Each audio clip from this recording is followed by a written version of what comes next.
Welcome all of you joining us online from across the country as we take a closer look over the next few minutes at this week's missing case. It is a story that has been in the headlines before, for decades, in fact, the mysterious disappearance of your favorite podcast host. They say your boy is missing, man. And me personally, I don't think it's, what everybody think it is. Where's Mark? Waiting and hoping for any sign of Matt. Matt!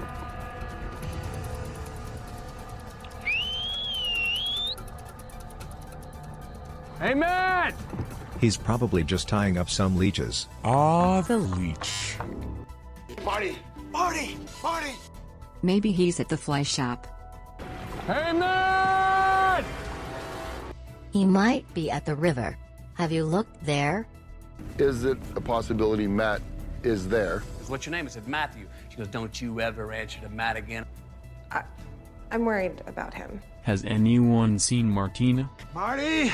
I bet he's hiding somewhere, licking his squirrel zonkers like a freak. Hey, wait. Are those Matt's? Those are Matt's water bottles. Oh, my God! Stop being so dramatic. You stop being so dramatic. What are we gonna do? Call Marcus. Yeah, call Marcus. Who's Marcus? I don't know. Does anyone call you Matt, or is it always Matthew? It's always been Matthew, for good reason. Did you try the bathroom? He might be in there playing with leeches. Again. Marty! It's been a long time since the last episode. I think he might be dead. Like I said, I don't believe there's no foul play or anything like that. In my personal opinion. I don't know what else we can do, man. We searched everywhere yesterday. We built fires, smoke signals, fired guns, yelled. So where am I? Guys, I think I found him. I'm fine. I'm pretty fine. Oh, hi, Mark.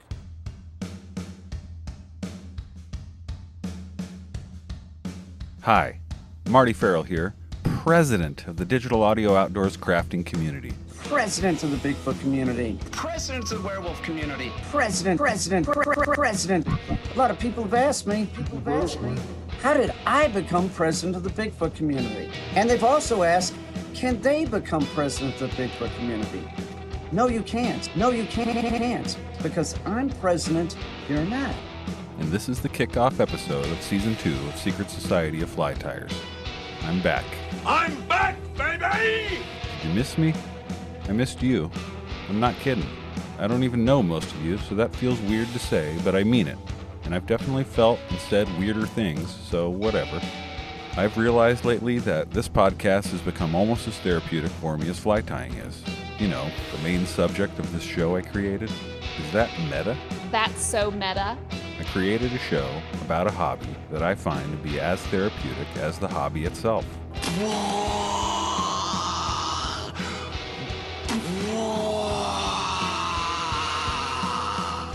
I'm not trying to be meta. Is that even what meta means? Man. I'm not looking it up. I'm just flapping my lips. I'm trying to treat this like my new weekly virtual therapy sessions, because I quit the real ones, and be as honest as I can while still eventually talking about gremlins and angels and Martians like always. So my break is over. I only took the break after Season 1 because I read in the podcaster's manual that it would help me build hype amongst my consumers, you, about my product. That isn't true. I'm 3 paragraphs into my first monologue of the second season, and I'm already lying. Why would you lie? I'll be honest. I was 50-50 on even continuing this podcast when I wrapped up Season 1. I was out of content, and I thought I needed a little break from preparing for interviews and using illegal sound clips. I was sitting there like a tall glass filled with an Arnold Palmer, half of one thing and half of another, like a dreamsicle. I'm kind of 50-50 myself, really. Born in the city and raised in the country. It quickly became obvious that my brain gets moldy and rotten when I'm not being childish on the internet. So here I am, back in the driver's seat. Literally. Crap, man. I'm a little rusty and almost missed the perfect segue to introduce my guests for this episode, the Hermit boys of the Hermit Company, the team behind a really cool handheld fly tying device called the Palmer, no Arnold included. Just pissed off about it. You see, they want you and me to be able to tie anywhere, anytime, whether that's in the comfort of our own homes, or hovels, depending on how much of your money the government has stolen or tricked you into spending on poisons, on the train to your next fly fishing adventure, or by the river when you really want to match the hatch. I'll read you a quick bio on them to give you an idea of where they're coming from. The Hermit Boys is, I think they should have used "are" there, a crew of fly fishermen. They realize that life by and in the river is all that they'll ever need. I agree with you. Definitely. Exactly. For sure. Joined by a shared love for fly fishing, the great outdoors, and good country music brought these would-like-to-be outlaws together. They founded Hermit as a platform to express their values and stories to fellow anglers. Their goal is to entertain, help, and educate. Now, I didn't get all of the boys, but I was able to get 2 of them on my video phone from the other side of the flat earth for a nice chat. I'm trying to use the phone! I believe where they live in Finland is actually catty-corner to the ice barrier that we aren't allowed to cross. And technically, I only got 1.5 of them on the horn. You see, someone slept in and kind of missed the first 80% of the interview. Sorry, I should have said spoiler alert and hit the sound clip.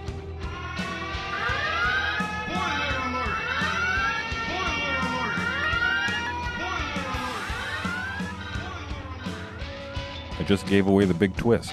Look, there was a sizable time difference, and I don't blame them because they were on the bad side of it. I think it was 9 p.m. for me, and maybe 7 a.m. for them. They were talking to me from the future. No one should be ready to be berated by a fly-tying conspiracy theorist that early in the morning, let alone so far in the future. Tarvitsen kahvia ensin. Anyway, turns out these guys are weird like me. They found their own little niche within a niche that they're running with. I always respect the guts it takes to put your ideas out there for the world to judge, especially if you're going to try to do something unique and new from the ground up that has to do with a hobby I love so much. They're a fun, creative group of anglers in Finland, and we had a great time getting to know each other. I could lie to you and tell you that I've been to Finland. That's what the old podcast host from season 1 would do. The new me is trying to be honest now 100% of the time, like I said earlier. New year, new leaf. Each year's regrets are envelopes in which messages of hope are found for the new year. With the new day comes new strength and new thoughts. The new year stands before us like a chapter in a book, waiting to be written. As I ate my supper on the night I interviewed Jonas and Robin, I pictured them hitting their alarm clocks and getting out of bed for an early morning Scandinavian breakfast of surströmming and eggs. Oh, God, it's so good. So good. Or maybe smalahov on toast. This is delicious! I asked them if I was right about my dietary assumptions before I hit record on our interview, and they laughed at me and told me that no one actually eats that stuff in Finland. It's all a show for tourism. They had enjoyed their salty licorice smothered in brunost, like every other real local resident of the country of Finland. The good stuff. The type of brain fuel that gives you the power to realize an invention, like their handheld fly tying vise, the Palmer. I mean, it looks like a fucking gun, motherfucker. Fucking cool. No, that's cool.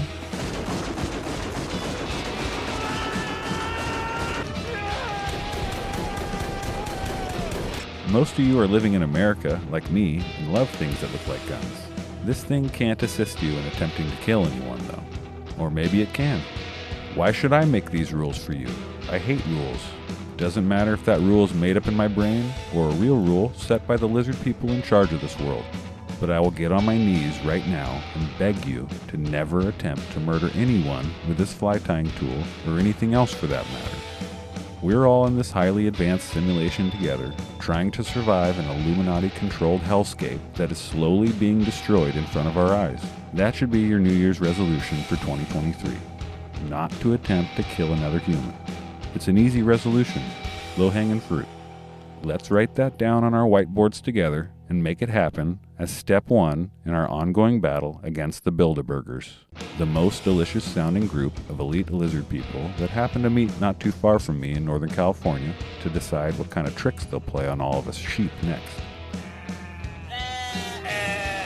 I wonder if any of those Bilderbergers tie flies. One of them has to. I'll start making some calls. I am very disappointed that no one has opened up a conspiracy-themed, Fuddruckers-style assemble-your-own burger joint called Bilderbergers yet. The possibilities for menu items, decor, and waitstaff attire are endless and all very tasteful. If you have any ideas, please let me know on Instagram. I'll send my favorite one some stickers. At Fuddruckers, come on over to the fun. Take your taste to a different place. You're hungry right now, looking for that taste. Bring your family to a different place. Say goodbye to frustration, say hello to the taste. Take your taste to a different place. Should I use this opportunity to insert my recurring joke about using Kickstarter to fund my own selfish dreams of becoming a restaurateur without doing the work myself? I don't think I need to. It's fun to daydream about getting a location at the Denver International Airport and really going overboard with it. I mean, it's obvious the idea will work, and just me talking about it on my show is legally binding enough to copyright the idea. So if you even think about stealing it, I'll see you in court. I just want to troll the Illuminati, okay? Is a hermit a troll? Is that the same thing? Merriam-Webster's dictionary describes a hermit in two ways. The first being one that retires from society and lives in solitude. And the second is a spiced molasses cookie. I really love cookies, guys, but that's probably not the hermit they were going for. Trolls, on the other hand, are often described as strong, evil, and dangerous giants, ugly, with large noses and eyes the size of plates, and often had several heads or just one eye. Phew, okay, I was getting scared for a sec, because this was just describing me, but I have one head and 4 eyes. I'm good. Gods and humans were their enemies, and they were angered by the smell of Christian blood. Alright, the first definition of hermit probably describes what a lot of fly anglers desire to do. Get away from it all. That name fits the company behind a little handheld version of your desk vise that you can carry in your pack and twist up bugs on wherever you may be. I like to picture some fly-tying weirdo named Palmer that completely cut ties from modern society, tying flies at the opening of a cave by a fire, looking anxiously in every direction, just waiting for a wild animal to devour him, but trying to focus on adding some goose biots that he picked from a still-steaming goose carcass that will be his next meal if a hyena doesn't steal it first, to a prince nymph. All jokes aside, the Palmer is just cool. It's lightweight, compact, and has all sorts of well-thought-out features that the Hermit Boys lost sleep over for weeks just to please you. The least you could do is consider picking one up to thank them for all their hard work. Think of it like an expansion pack for your trusty desk vise. Take it in the bathroom and hide from your family by telling them you have horrible diarrhea when you're really filling up your soft tackle box. Finland has a whole bunch of mythical characters and creatures, and we dug into them during our chat. So I'll forego those and instead roll through some general facts I learned about Finland before I end this monologue and get to the interview. Did you know that Finnish citizens are the happiest populace on Earth? It's been measured and confirmed. Instead of Valentine's Day, Finnish people celebrate Coolman's Day. During this holiday, Finnish children give apples and carrots to the people they love most. If the recipient loves them back, they have to eat all the apples and carrots within 24 hours, no matter how many they were given and no matter how rotten they are. Every Finnish citizen has a sauna in their home issued and maintained by the government. The town of Verla elected an onion as mayor, and it served successfully from 1968 through 1972.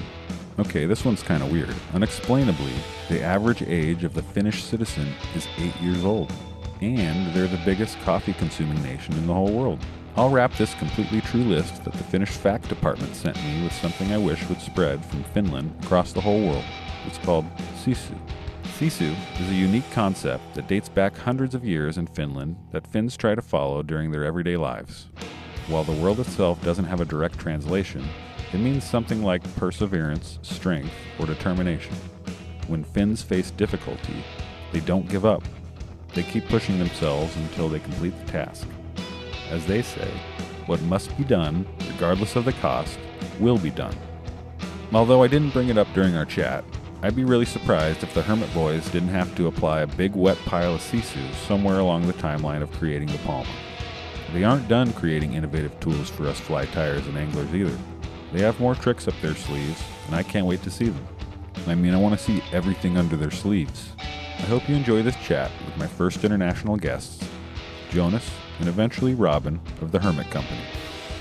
Jonas, thank you for being here. Thank you for letting me chat with you a little bit.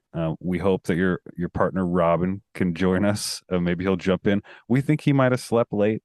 I heard it's his day. He heard it's his day off, and I don't blame him. Sleep in, maybe partied a little bit, whatever. I don't blame anybody. I hope he joins us though, because that's who I was talking to when we were setting this up, and I was eager to meet him.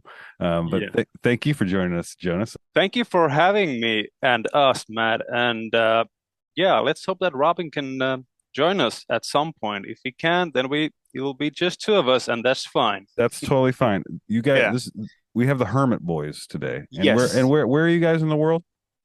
We're in Helsinki, Finland. Awesome. My first international guests. We're honored. And I hear this is your first podcast. So we're sharing some firsts together today. Oh yes, okay. Yes. This is a big experience for both of us. Cool, man. Well, nice to meet you virtually today, and I'm stoked to learn about you and learn about your tool, the Palmer. First, I just wanted to figure out why the name Hermit Company. Where did this come from? Well, we actually thought of the name a lot. We were at first, I guess we were Cast and Fire or something like that. But then we decided that we are kind of the underdogs here in Finland because we do things differently. And then we Googled the name Hermit, and I think the name Hermit says something that commits to one thing and kind of lives in solitude and kind of alone. Okay. And then we were we're kind of feeling the same way here in the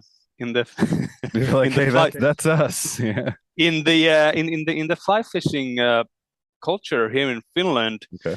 And then Robin designed a cool logo for us, and then we went with it. And it's a simple and a good name, so we just went for it. It felt good. I think that's why. It sounds cool. I liked it right off the bat. Yeah, thank you. It's a good one. I like the logo too. Where did the idea of the Palmer come from? Now, the Palmer is the tool that turned me on to you guys, and it's for anybody who doesn't know. I mean, I'll have talked about it a whole bunch in my monologue before this interview, so they should know about it by now. And I've linked to it in the show notes and all that kind of stuff. But it's basically a handheld vise to tie flies with. So how did that idea come about? Well, I think the first thing was we watched a film. It was a Lee Wolf fishing Minipee River for brook trout, I think it was. And then he tied a couple of flies by hand, with bare hand. And then we tried it, and it was really difficult, obviously. It's really hard to tie just with your hands without a vise to hold the hook in the right place. And we felt that, well, this can't be safe, especially with small flies. And then actually Robin was in his summer cottage, and he was tying with a regular fly tying bench, and he was kind of hunched, and he got a sore back and sore elbow and whatsoever.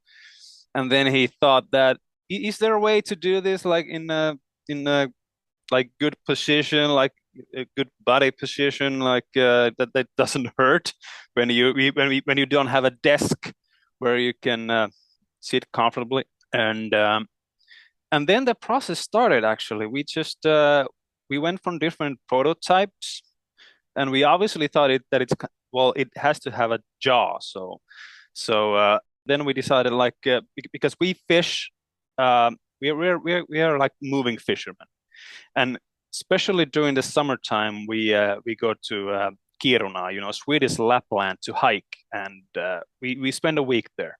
And we wanted to come up with something that it's easy to pack and it doesn't weigh a lot.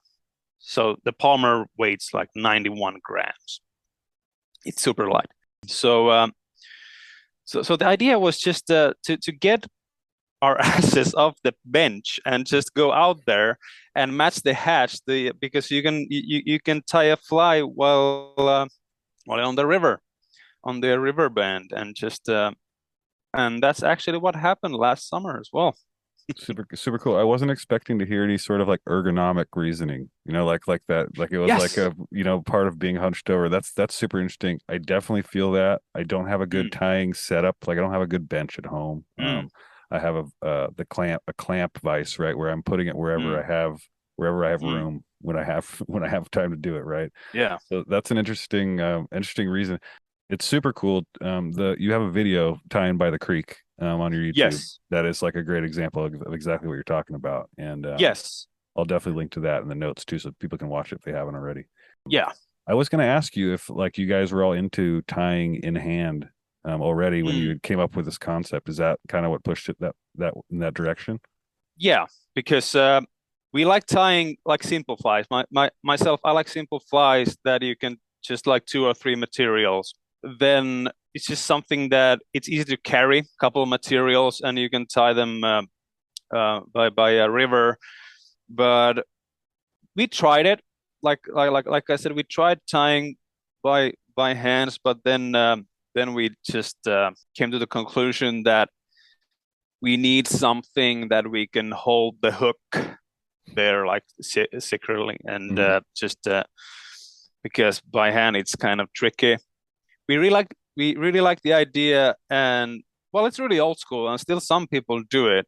And we have a couple of customers who actually said that they go to Lapland or wherever, and then they just tie by their hands because it's not convenient to take your heavy bench, flight tying bench Right. with you. So that's why they got the Palmer, because it's super light and easy to carry, and it just simply works. Yeah, I was going to ask you too. Like it is super compact and light. Do you have like a favorite bag or something else that you use to bring like organized materials with you? I mean, the vise itself is obviously easy to pack, but I've always had like taking materials along with these kind of a pain in the butt. Yeah, there's actually one product coming later on that it actually shows in the video. We're tying by a creek where Robin ties a fly there, and you can see there's a little sneak peek there where you can see this kind of tool roll. Okay, cool. So that is one product that we are coming up with at some point. It's in like the concepting phase now, or just kind of testing or something. There's a prototype, and we're testing it, and hopefully at some point, because materials matter as well, and this where world still is at this point, it's really tough to get like proper materials, and so we really want to make a product that works, and it's good quality product, lasts for years. Yeah, it's still a prototype, but it's coming at some point. Yeah, cool. Right on, man. I'll look out for that. Yeah. Speaking of prototypes, were there like early crude prototypes of the Palmer that you guys went through? Yeah, I'm curious what those were like. We actually the first prototype was I think the handle was made of plastic or wood, and then we just took a jaws from one from flight tying bench, and then we kind of screwed them to the handle, and then we did some testing, like what shape of the handle should be, and how wide it should be, the handle, and all those like ergonomics, like how does your hand work there, and how can you hold the material while tying. Yeah. So yeah, and then we did some 3D modeling at some point, and yeah, the first Palmer that came out was actually a little bit thicker and wider, the handle was, than the one is out there now. Because we felt that it was a little too thick and wide, so we kind of minimized a little bit, and now it's perfect. So there was a lot of different prototypes, and we tested it a lot, and with different size hands as well. Okay. Because we really wanted that the Palmer can be used, and different people can tie flies. We don't want to go with the stereotypical male male, Sure. and Yeah. that we tried it on with we gave it to woman tires and with kids as well, and so that we kind of found the right size for the handle. Cool. Yeah.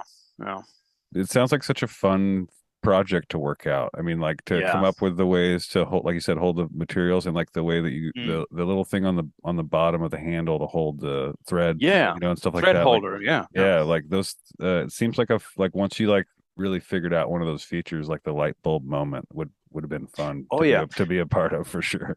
Yeah. The thing is that a lot of people there's this fly fishing fair here in Finland every April, and we were there last year with the Palmer. A lot of people just came there for us, which we were honored, and of course that it was really cool. But they were a little bit of skeptic how it works because it's a new product, and obviously there's some things that you have to learn when you use it. But they said this really experienced tyer. He's been tying for like 30 or 40 years, and he was like, okay, let me test it, and we were like, oh, okay, let's see. Great. let's see how it goes. But then he sat down and we had all the materials, and then he said, you know what, I'm gonna tie a muddler minnow. Okay. He's gonna spin deer hair with it. Okay. Yes. Yeah, right. Yes. And we were like, okay, well, this is interesting. And then he sat there. We didn't bother him. He just sat there and tied, and he didn't say anything. And then he finished the fly, and it looked perfect. And he just looked at us and said, damn, this works. right on. And that's so cool. I mean, that's kind of another thing I was wondering about is like what's it best at? And it sounds like you can kind of there's ways to do anything. Like I mean, I'm sure a guest on my first season, Jonathan Farmer, talked about tying 2-station intruders in hand. So if you can do it in hand, I'm sure you could do it on the Palmer too. But it seems like another fun. I mean, fly tying for me is fun to figure those things out, right? And it's it's a new set of ways to figure out how to do all this normal stuff, right? That we're used to doing. So it's super cool. How long did it take from like hatching the idea to like holding the retail version like that you're selling? Like how long was the whole process there? The process was actually pretty fast because we needed a CNC machinery for the jaws. And for the handle, the jaws and the handle and the front screw, they're all made in Finland. So we wanted to keep it like we wanted to support the small entrepreneurs here in Finland, and so we did some Googling and found a couple of CNC machineries here in Finland. And then we contacted them, and they said, "Okay, let me make you a prototype." And then he did it, and we were happy with it. And then we just went with it. We usually go with like 50, like every batch is a 50 Palmers, and then we got the first 50, and we were like, "Okay, well, there we go." It didn't take. I think it took. Probably something from 3 months from the oh wow, that's pretty fast.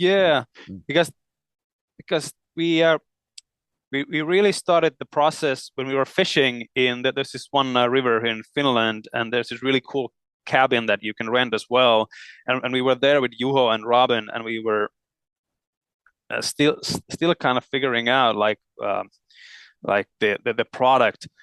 And then we decided, you know what, let's just go with this and let's contact them, and let's see how it goes, because they always send you a prototype kind of like for free.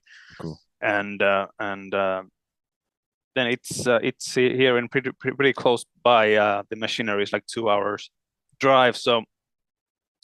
So altogether, I would say like probably 4 months, 4 months from the idea to the real product. That's at hand. super cool. You guys were inspired. You did it. You put it together quick. Yeah, yeah. Everything went from 0 to 100 really fast, and that's kind of well, we are like we're all friends. We've known each other for years. Just before we went, with the Palmer to design the Palmer. So, and we kind of share the common idea of how products should look, how products should work, and the materials. And so when there's a pack of people who kind of share the similar way of thinking of things, so then it kind of goes easily. Yeah, you guys all have your lane. Like you guys all specialize in certain stuff that like is complementary to each other in this. Yes. Like, yeah, that's cool. It'd be nice if the rest of the guys could have made it. We'll have to do this again and meet everybody. Yeah. So are you guys like tinkerers? Are there improvements that you're looking to make to this version too? This is like the second version of the Palmer, right? Yeah, this is the Palmer 2.0, but all the main things are there. I mean, we kind of modified the jaws a little bit, and for that you can turn if you're a left-handed tire, with this 2.0 you can also tie with your left hand. Cool. So the first version you couldn't do it because it was a little bit bulky. The jaws were, well, of course there's always something. If we come up with something, then you kind of test it. But for now, I think we're really happy with it. We kind of want to make because the most difficult part of the Palmer actually was finding the right screws and bolts for the jaws. It took us a long time to find the right bolts and the turn screws for the jaws. Maybe the one thing is that if we can make the bigger back screw, probably if we can make that in the same machinery here in Finland as well, that is something that we're probably looking at some point. But to be honest, everything is so kind of thought through with the product, so there's not much that we want to take out or add. So not at the moment. Just like as I said, like this kind of a tool bag. Yeah, this top secret tool roll that you mentioned already. It was a question I had if you guys were working on any other tools, and that's cool that you had something already in the works. We actually have a lot of crazy ideas. Yeah, you have any you want to share? I mean, if it's stuff that's too early, feel free not to. But I'm super curious about this stuff, and the creative process behind it is super interesting to me. So yeah, well, I mean, it all starts with the whole thing that you go to a river and then you like, oh man, I wish I had this, and I wish this would work differently, a little bit differently, and how could I hold my net like more better way that it's hard to get, or so we're always thinking the fly fisher, like how can we make a fly fisher's time on the water a little bit easier and more convenient. So probably these ideas are really far away from being a real product right now, but there's been some kind of talk from like a net holder, and the Hermit company is not actually just like specialized in fly fishing. Okay. We also like well, it's close to our heart. It's like this like camping, and because we make our own tents as well. Oh wow, cool. Yeah. Cool. Yeah, Robin and Juho, they designed and made this really cool tent for us also for last year's fishing trip to Swedish Lapland.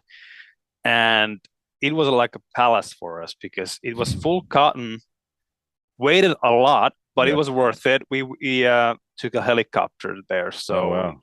so it was okay too. If we would have hiked, then it would be a different story. Yeah. But yeah. I don't think I saw any tents or anything on the website. Are these for sale? Or have you sold them in the past, or? Well, Robin is specialized in the tents, and because he's a tent builder, he loves building tents. Yeah, yeah. Take it however you want. Yeah, yeah. That's right.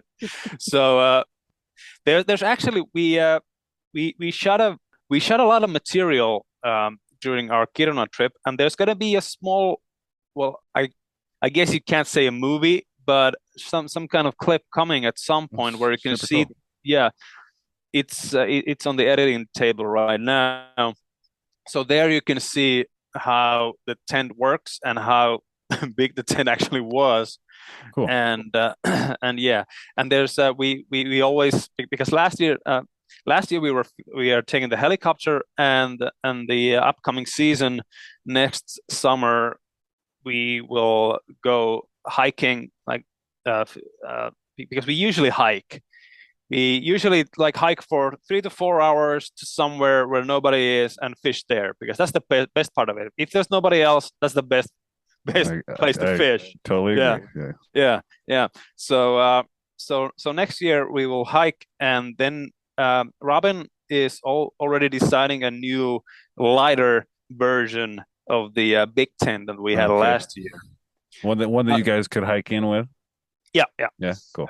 Yeah, and again, the materials matter. Like it has to be like durable, light, and still like, well, what I've seen from his sketches, it's not easy to design a tent. Mm-hmm. Well, dude, it's super inspiring. I like people that come up with ideas and then do them, and like, I mean, that's what I'm doing with this podcast. It's a totally different thing, but I've been a musician most of my life, and that's the same kind of stuff. You're just being creative and putting that creative juice to use, whatever, with Palmer. And now the tents too sound super cool. So like anybody that's doing that kind of stuff, whether it's doing this or opening a pizza shop or something, like, is inspiring to me. Like putting pizza is important, yeah. For sure. So you guys are in Helsinki. What do you consider like your home water? You keep mentioning going to the Swedish Laplands once a year, but what do you fish regularly there? There's a lot of nice fishing holes here in Finland, in the middle parts of Finland. Also in this, well, the Lapland is the best if you want to go for wild fish, wild grayling, wild trout. That's the Lapland for really far north. But in the best waters, where you can find the biggest trout and the best waters generally, they're in the middle parts of Finland. We fish there. I think the first and the best that I've ever fished, and kind of that we all hold dear, is this place called Huopanankoski. It's a really cool place that I think you can consider that our home water, because there's a lot of history in that place.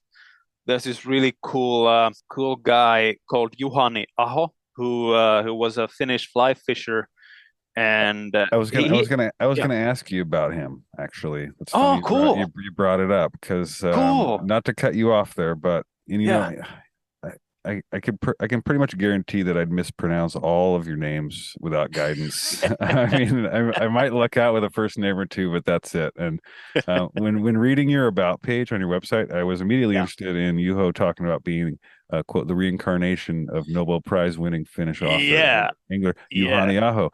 And I wanted to know if that's a joke, because he said he firmly believes, right? So if I can quote the bio.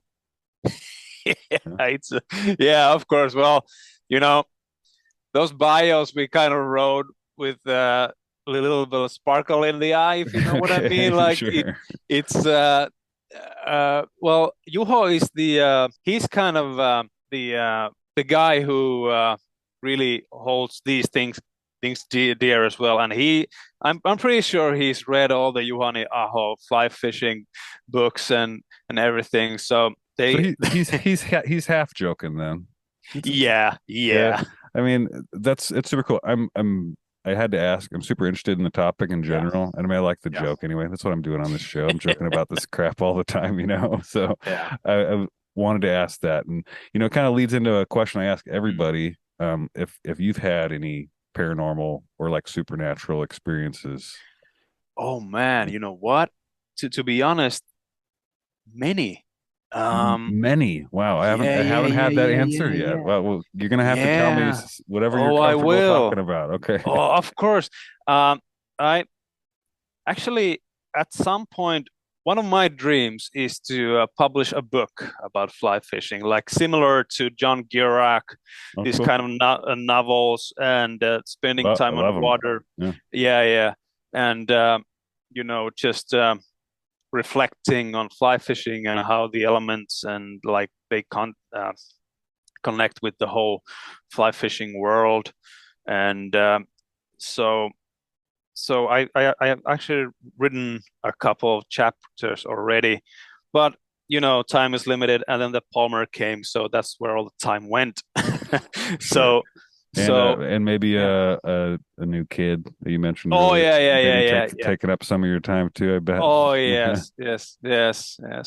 Yeah, I can actually tell one story. Robin and I were fishing this Huopanankoski, the Juhani Aho place where he fished. Juhani Aho actually ordered flies from the Hardy Company. Did you know that? They didn't know that. Yeah, and he designed a couple.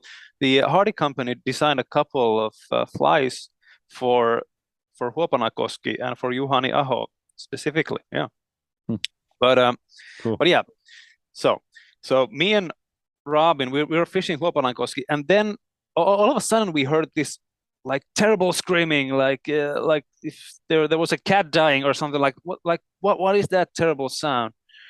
And then we saw that there was a seagull stuck to a hook and a line, and it was really high up on the tree, and he was just circling there in distress and just like it was terrible. Making that sound that you heard? Yeah. He was the bird was screaming like something fierce, and it was really terrible. And there was nobody there fishing at the moment, and we were like, "Oh man, we gotta do something about this. We can't just leave it there." And the fishing had been tough on us because the dry flies, they weren't working, the dry dropper wasn't working, the streamers weren't working, so we haven't caught a fish during that day. And but then we went there, and then Robin tied a knife to a stick of wood, and then the bird was stuck in this huge streamer. There's this streamer here in Finland called super tinsel that is basically just it looks like a bait fish. You can Google it, and it's just a synthetic material. So the bird was stuck on that huge streamer, and then Robin managed to cut the line that the bird was like attached to, and then the bird got off, and then the bird got the fly from his leg as well, so it kind of dropped somewhere, and then it flew away. He was happy. Yeah. So yeah, and they were like, "Phew, okay, well, that's a good thing. Now we can finally fish in peace without that terrible noise, and the bird feels better as well." Yeah. So then we went back fishing, and all of a sudden we started catching fish. All right. Yeah, with the same flies that didn't work before that incident. And then I thought that, you know what, this has to be some kind of karma moment, Yeah, there you go. that we help the mother nature, and now the mother nature gives us back, Yeah, man, I love it. I love that. Yeah. And Yeah. it seems that, I don't know, with fishing, I mean, you have those days, right, where like nothing works, and get frustrated. And there are plenty of times myself, and like it feels like when you really need one, like you end up if you like Mother Nature tosses you a bone and like gives you a fish every once in a while, but that's totally different. You guys earn those. You guys earn those fish. saving that screaming bloody murder seagull that was caught. Yeah. My buddy Kyle hooked into a seagull when we were crabbing off of the pier. We were throwing crab snares off a pier. Yeah. And thankfully that thing didn't scream like a person like you're talking about, because there were so many people on the pier. We were already embarrassed that he hooked into it, and it got loose on its own. Thankfully we didn't have to tie a knife to a stick and free him. Yeah. So hey, in Finnish lore, maybe you haven't heard of this, maybe you have, Vedenemo. Have you heard of this? Maybe I'm saying that wrong. Vedenemo. Yeah, it's said to resemble a mermaid with the body of a fish and the torso and head of a human woman. Have you heard of this? Oh, let me just. So the story says that this creature would sing to anglers like a siren and lure them to murky depths, like those types typically do. I was going to ask you if Finnish anglers still offer their first catch to appease Vedenemo, the mother of waters. Have you heard of this one? Well, I've heard a pretty similar one that there was this tall tale that was given us when we were a kid, that there's this creature in the water called Näkki, that if you go too close to the water, it will come and get you. Okay, all right. That was on my list here. So okay. So since we're getting into the weird stuff, I want to rattle off some names of some other mythical creatures. From your part of the world that some say still lurk, right? So I'll go through their names. You tell me your thoughts on them, and if for some reason you've never heard of them, let me know, and I'll rattle off what I've found out about them. So sure. Also, please, for the love of God, forgive me and correct my horrible pronunciation of these. But Matt, it's perfect. It's all good. Okay, so Naki was one of them, and you started telling me a little bit about that. Can you go into a little bit more detail about it? Well, I remember in my in our summer cabin, my mom used to tell me that story, that Naki will come and get you if you go too close to the water, and it kind of makes sense that kids not supposed to go, like when they're small kids, not supposed to go close to the water, or they might get to the water.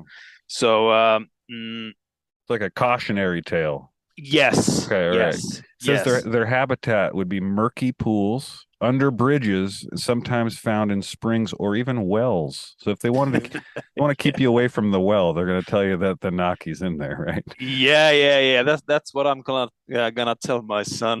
Okay, there you go. All right. Okay, here's another one. Pico, Peikko, Pico. Oh yeah. It's like a troll kind of way, and troll. Okay. Yeah. Let's see. Peikko. It's like a similar. Like there's a lot of trolls in the Scandinavian lore as well. Okay, sure. In the Danish and Norwegian, and that they were trolls. But I think our Peikko is a little bit smaller, a little bit tinier version of the big Norwegian trolls. Okay.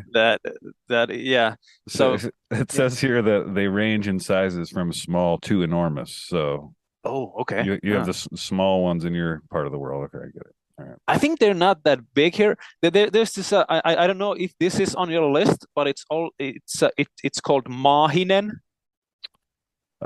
It might be. I might have pronounced it Meninkainen. Oh, well, is that different? Is that the same thing?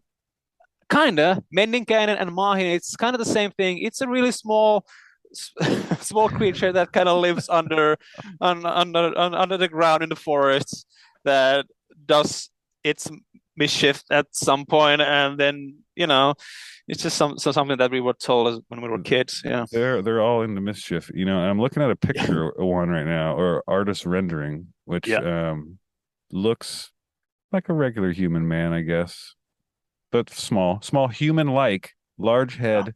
Often wears pointed hat. This sounds like a gnome. It sounds like a gnome. Yeah. Living underground in remote forests. Yes. Nocturnal. That's the So they're getting scientific enough about it to tell you that it's nocturnal. I really hope that their eyes don't glow in the dark. That would be scary. Okay, how about this one? Aiku Turso? Ikiturso. Yeah, Okay, yeah. of course I said it horribly wrong. So what? Well, okay, what about this one? Well, Ikiturso, it's oh man, it's been a while since I've reminisced about this Finnish lore.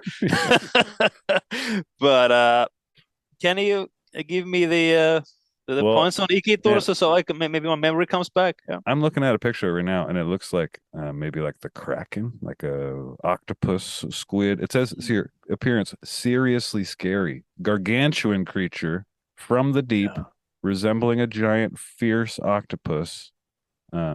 May also sprout dragon-like wings. That's the first time I've ever heard that one. Or like a octopus creature with wings. It's pretty badass, man. Oh, yeah, that sounds terrible. But it says seriously scary. I mean, they're not kidding. No, yeah. Now I remember. So there's this classic Finnish lore called Kalevala. Okay. So it's basically like there's different stories how did the world was born, so it's kind of Finnish way of saying how the world was born. And in Kalevala the world was born from egg of a bird. So Ikiturso is it's a creature there that kind of lives in the water. And then there's a really famous painting as well from our in the National Gallery, where the main character of Kalevala, called Väinämöinen, he's struggling in a boat with Ikiturso. So yeah. He's a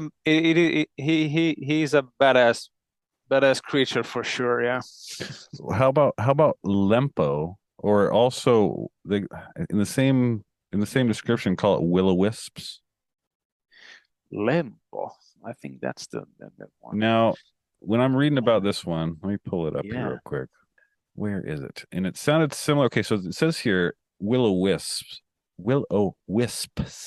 These spirits, sometimes personified in Finnish mythology as the Lempo, usually appear as balls of light hovering over lakes.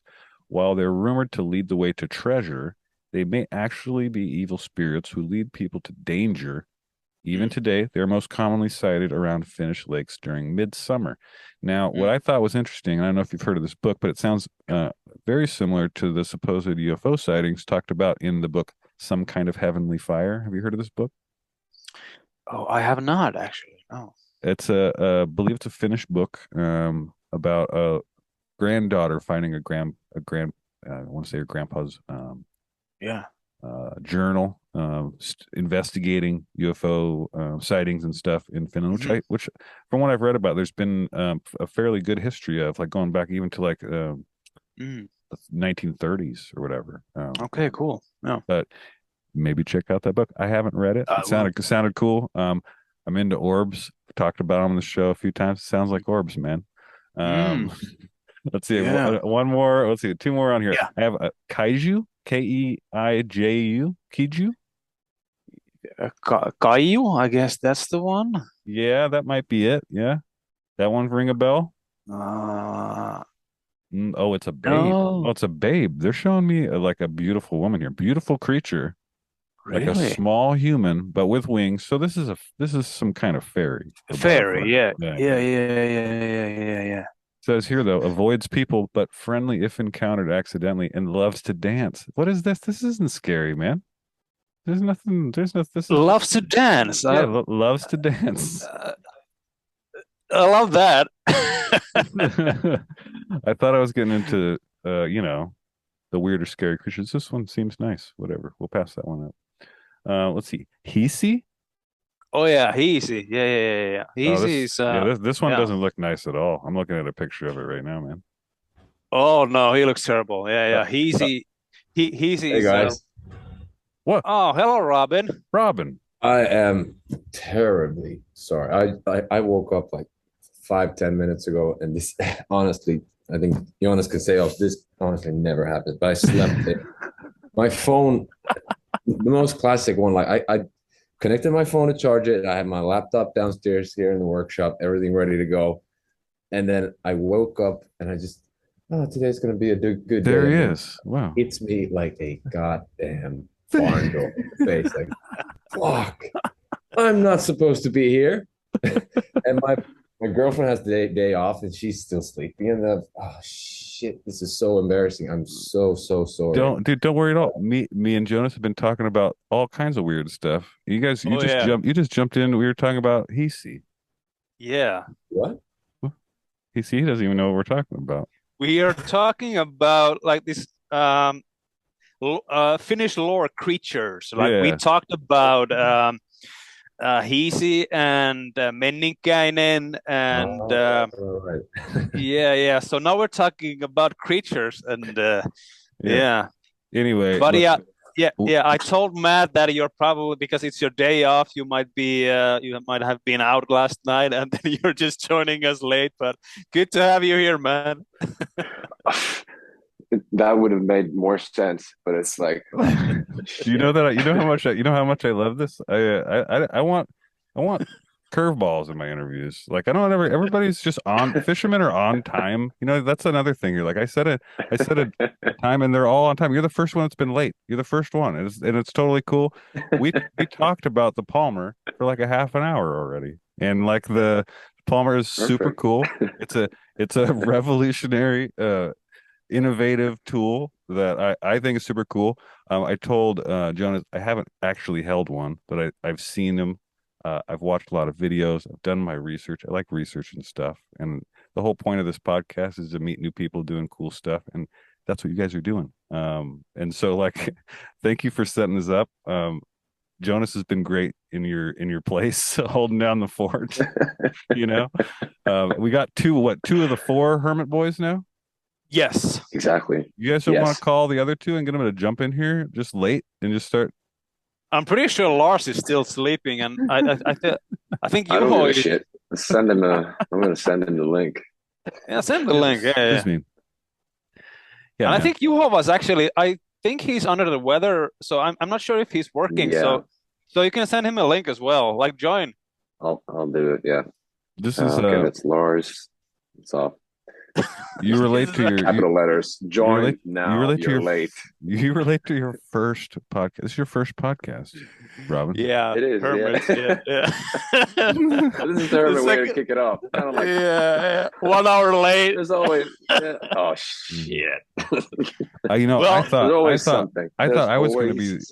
was going to be me because I'm so bad with time, like international timing, that I thought I was going to be like an hour late or early or a day behind. You know, I used to work in the music biz, and we'd have to deal with people all over the world, and I haven't had to do that in a long time, so I'm just used to dealing in California time. Right. But it wasn't me this time. All right, man. No, and luckily at least one of us could make it. So you weren't here all like, where the hell are the guys? And like, oh, sorry, we're 1 hour late or something. But yeah.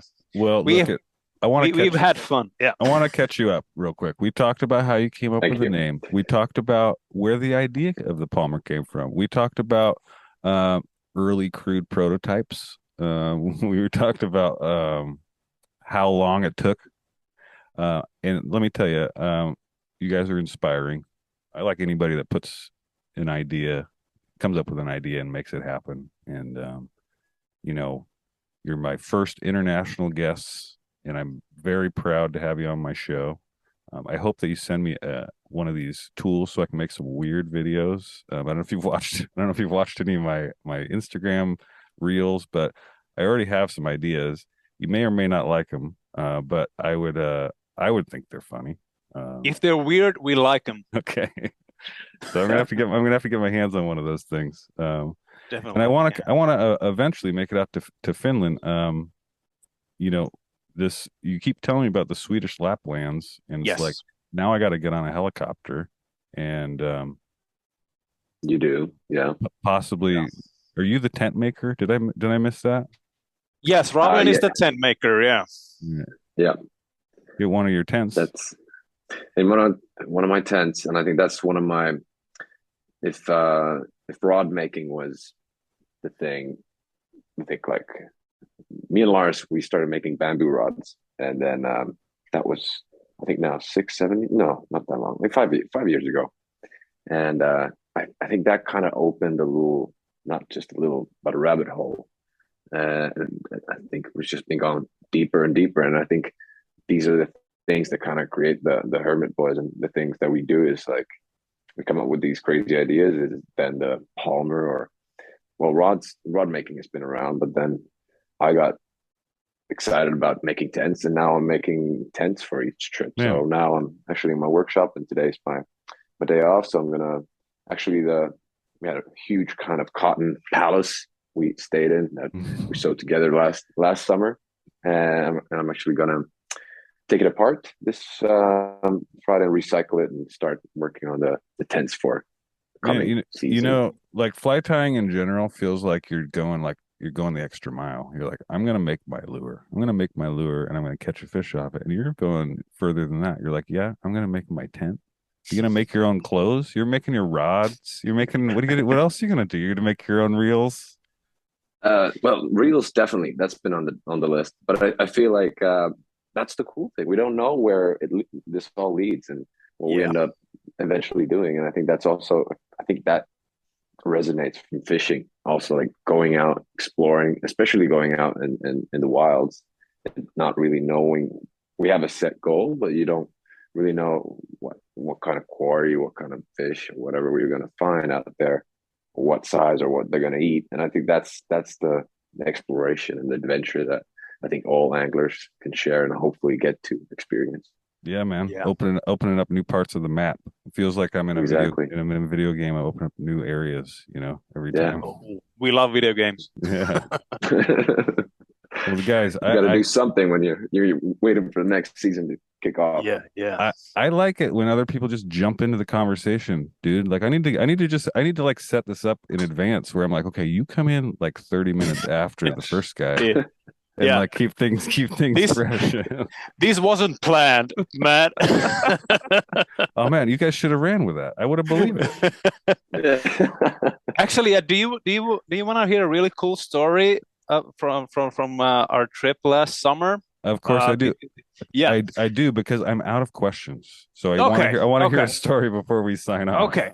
So this is basically what the Palmer was like. One of the things it was designed for. It's also like you can tie at home, but also by a river or by a lake or whatever.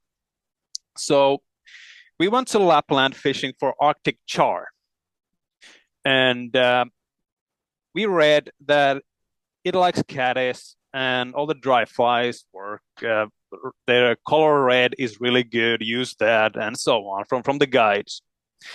And then we arrived there, and we can see the fish rising on the lake, and they were like, okay, let's do this. Let's go. Let's start fishing and put those caddis patterns on, and and nothing. They weren't taking nothing. We tried everything, and we were getting kind of frustrated. Okay, yeah, this is difficult. We know they're difficult fish. Yeah, this time there was no animal around for you to save and earn karma to get fish. Yeah, Robin. I told Matt the seagull story from Huopana. Oh shit, that was a good story. Yeah, this is a good story. So then we were thinking like, okay, well, we have to come up with something that they might eat. And then we saw that there were no caddis or no insects on the air or whatsoever, but there was a lot of mosquitoes, and I mean a lot. You can see from the video that's coming that there was a lot of mosquitoes, and then we decided, well, let's try some mosquitoes. We don't carry mosquito patterns, We don't have any Mitch patterns. The only one that I had was the Griffith's gnat, and that worked for me. Okay. But then Juho started tying like maybe they're eating like midge larvae or something, like midge emergers. And then Juho tied in a super small 18 size hook, just black thread. And I think there was something. It was the smallest hook we had. Yeah, I think it was 20 or 18. And Juho just tied some black thread, and then there was some kind of puff next to the hook eye that kind of imitated the emerging midge or whatsoever. And then Juho started fishing that, and it worked. Figured it out. It cracked the code. Yeah, cracked the code.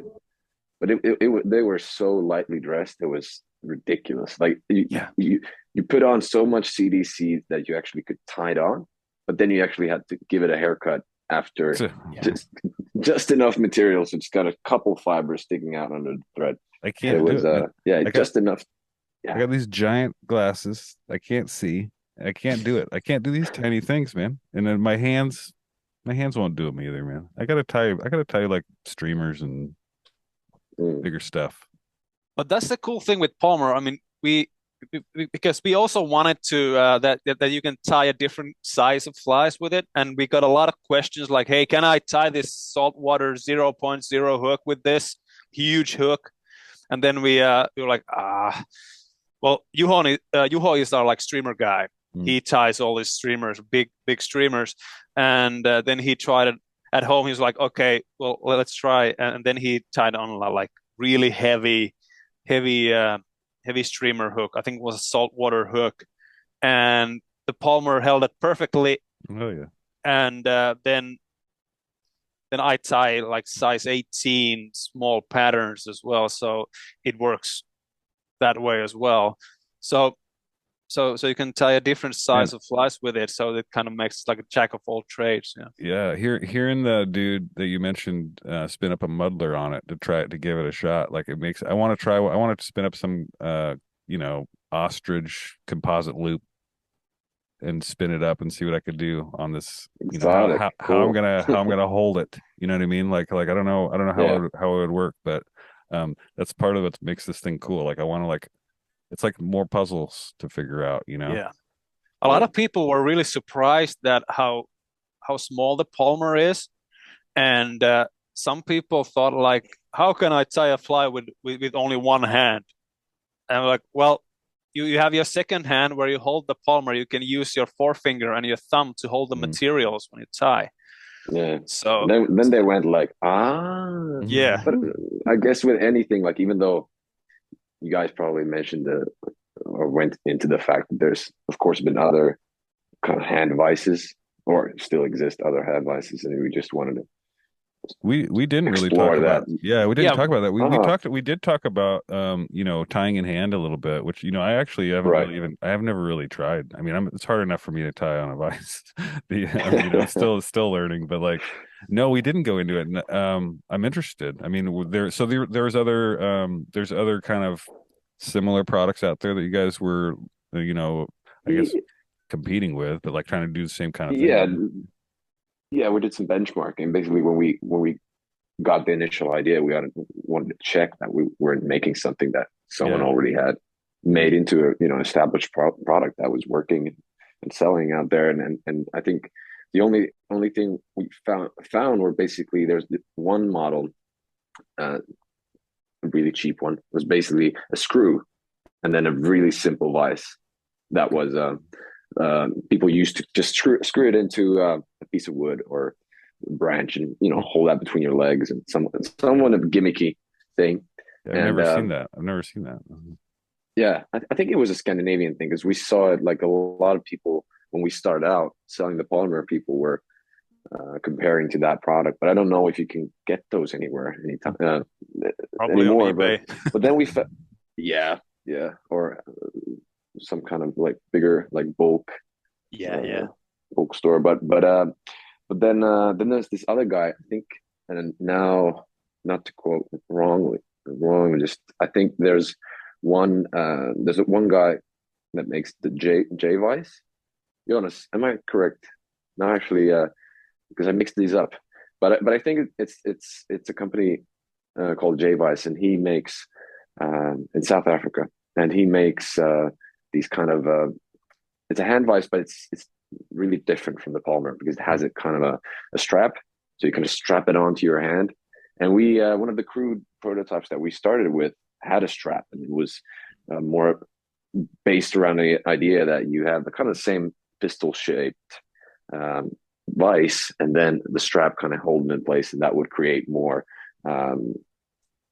mobility basically for your fingers to tie the fly. But we noticed that through prototyping that it's actually more difficult, and it kind of ends up straining your hand muscles. So having the polymer kind of free in your hand, it seems like it might limit you with a strap a little bit.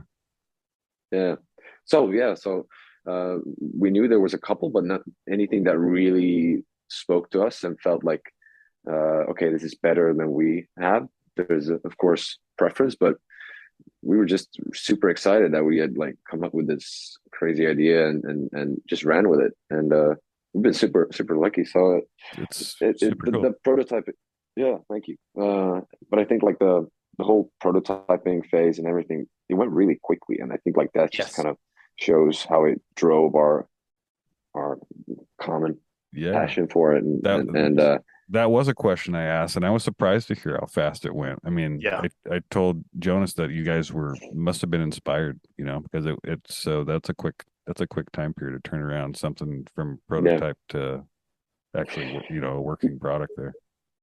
Yeah, and I think we were lucky in the sense that I had, because the main thing, like I work as an industrial designer, so developing and designing new products is my day to day.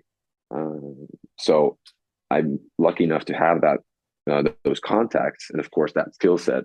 So we didn't have to find outside help to actually design the thing, make the whatever the technical files to communicate that with the producers. And then I had a network of producers that I could contact right away that would kind of be willing to do a small batch. That was a big thing when we're starting out small. Like we couldn't take the risk financially or in any way to now start, because it's so weird. Like it's different if we would like come up with something that would be easier to approach in the sense that it's understandable right away. But this is a product that you have to try, and actually that's why, for example, when we had a Finnish fly fishing fair, is that when people actually got their hands on it and tried it, that's when you get that kind of eureka moment, and this is how it works. And so yeah, I think we cut a lot of corners that way by having kind of all the talent in house. And then Jonas with his writing, Lars with his marketing background, I did my design, and then Juho has a really strong kind of financial background and kind of like figuring out the spreadsheets and stuff to actually make it profitable. So we're lucky enough to have a good band together. Yeah, you guys sound like a band. It sounds like everybody plays their instrument, you know what I mean, and does their thing. The Beatles. That's rad. I'm trying to remember how none of these other devices or handheld devices have ever come across my computer screen or my phone or whatever, and I can't remember how your guys's did, but it did, and it's been interesting ever since I saw it. It was, I don't know, well over a year or so ago. I've been following you from my personal accounts and stuff, and I realized I hadn't followed you from the podcast account, and I just did the other day. But I've been watching you guys for a long time and eager to talk to you. So, thank you. I know it's early there. I'm sorry you missed most of it, Robin. Thank you for organizing this and getting us on the phone. It's all good. I like the dynamic of this, and that you showed up in the tail end of our weird conversation we're having about mystical. I think I did all right. You did all right, for sure. You know what? So thank you guys. I'm gonna sign off. I'm gonna hit the stop recording button and say goodbye from California to Finland. Thank you. I hope to talk to you guys again. Likewise. Thank you. Well, I did my best there, everyone. I'm not sure if you could tell, but I didn't understand a single word either of them spoke during that whole call. I don't know what I was thinking when I got myself into this. I don't speak Finnish at all. But if you play this podcast from your phone and hold it up to your computer microphone, Google Translate should be able to piece things together for you. Sorry, I should have said that before the interview. I'm joking, of course. The Hermit boys weren't just inspiring dudes, they were well-spoken. Anything hard to understand was most likely coming out of my mush mouth. I want to thank Jonas and Robin again for coming on the show and dealing with the time difference. I'll throw all their links and some of their videos in the show notes, including a link to get yourself a Palmer. If you do end up ordering one, find some way to make it painfully clear that I sent you, okay? I don't have a promo code or anything. Why would I have asked them for something professional like that? But why? Why would you do that? Why would you do any of that? I was about to end the show without mentioning UFOs. How dare you! But I wanted to leave you with a little bit more on the book I mentioned during the interview, Some Kind of Heavenly Fire by Maria Lax. Maria is a photographer from a small town in northern Finland surrounded by a vast, sparsely populated wilderness. Unbeknownst to most, it was also a hot spot for UFO sightings in the 1960s. At some point, Maria came across her grandfather's book about UFO sightings, and she learned of incredible-sounding stories of supernatural events and struggles with hardship in a largely barren land.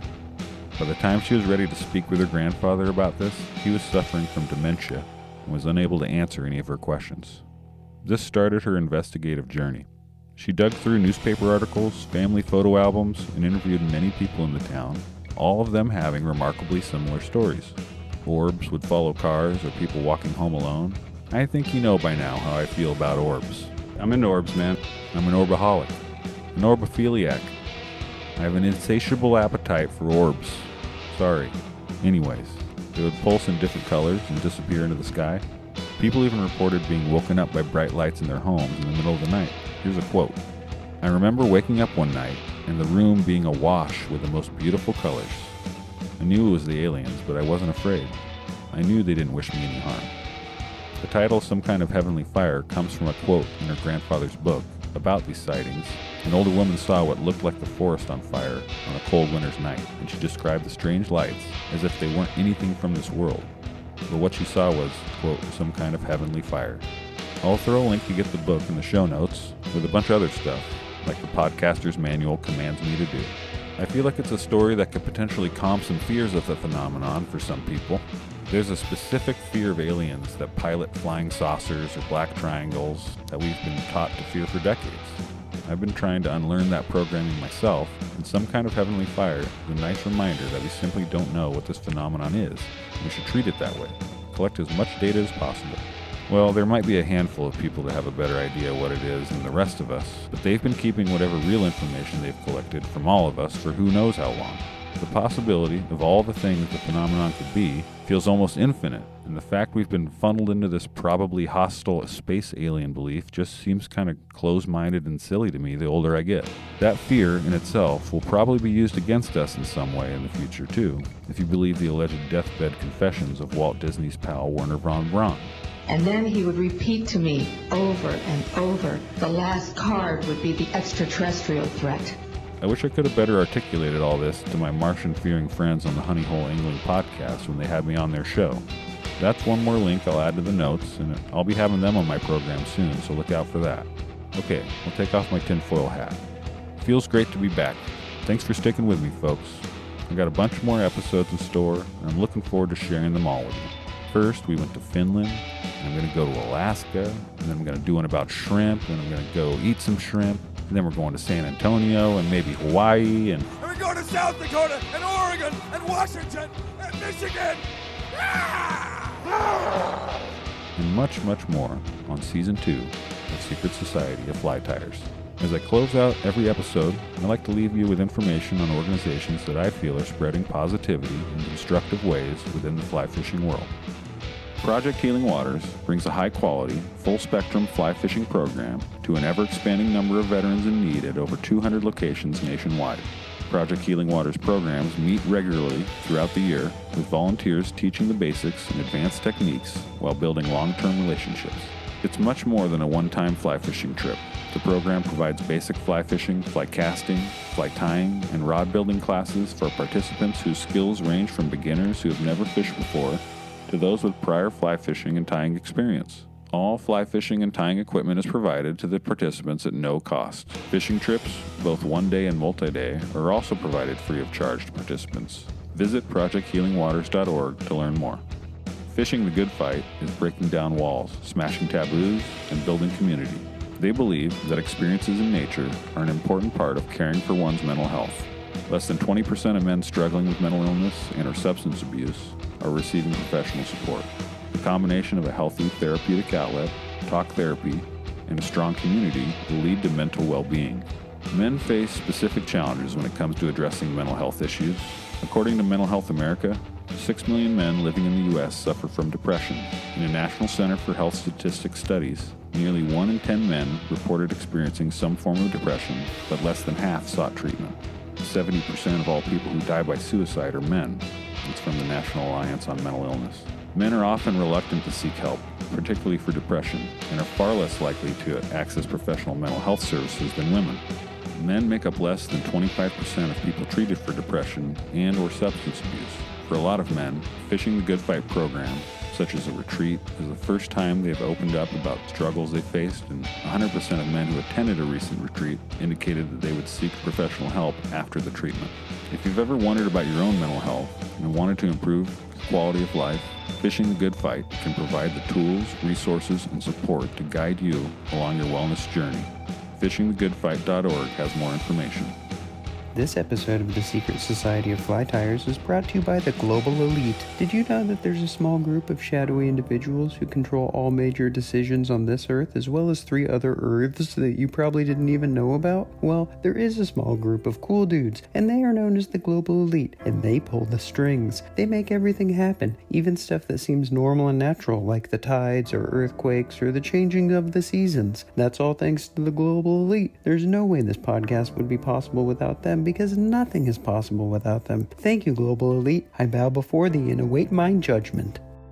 This episode of the Secret Society of Fly Tyers is brought to you by Wigland & Sons Gravy Company. Stop wasting your money on mass-produced gravy. Get that slop out of your gullet. That industrial-produced stuff is mostly just pig's milk and onion powder. I'm not saying it's bad. Pig's milk is good. What I'm saying is that it's not gravy. If you want real gravy, head on down to Wigland & Sons Gravy Company on the corner of 5th Street and Anklebone Lane. If you mention the Secret Society of Fly Tyers, they'll throw in a free cherry-flavored gravy blaster for free, with free for any free purchase. Just so you know, a cherry-flavored gravy blaster is a highly caffeinated gravy snack, and it'll help you make the most of your workday, but it is not approved by the FDA, so please don't tell anybody about it. Please note that this is not a real advertisement, and the company, brand, entity, or product mentioned in the preceding ad in no way endorses, agrees with, or knows about this podcast.